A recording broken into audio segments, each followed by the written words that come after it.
46-cı testə baxaq. He want to know.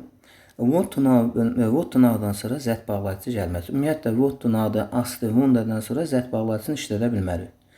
Və ikinci testdə səhv var. Baxın, köməkçi fiil mübtədanın əvvəlinə keçib. Kompleks esen tipli cümlələrdə köməkçi fiil mübtədanın qarşısına keçə bilməz. Yəni, 2 ona görə səhvdir.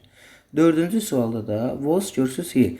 Köməkçi fiil mübtədanın əvvəlinə keçib. Bir daha deyirəm.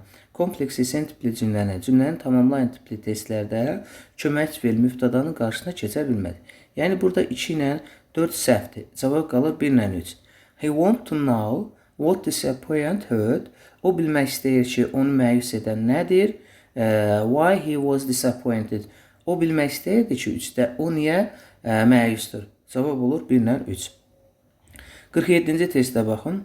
Uşaqlar, baxın, burada görürsünüz want to know var. Want to know-dan sonra zət bağlayıcı gələ bilməz. Bir şeyi də yadınızda saxlayın. İkinci testdə bax, əsas fiil heç vaxt mübtədanın qarşısına keçə bilməz. Keçərsə bu cümlə nədir? Yanlışdır. Deməli, cavab qalır burada 1 ilə 4-dür. I want to know, mən bilmək istəyirəm ki, where this road lead, bu yol məni hara aparır? If this road lead to the park, bu yol məni parka aparır, yoxsa yox? Cavab yəni qalır orada 1, 4, Y variantı.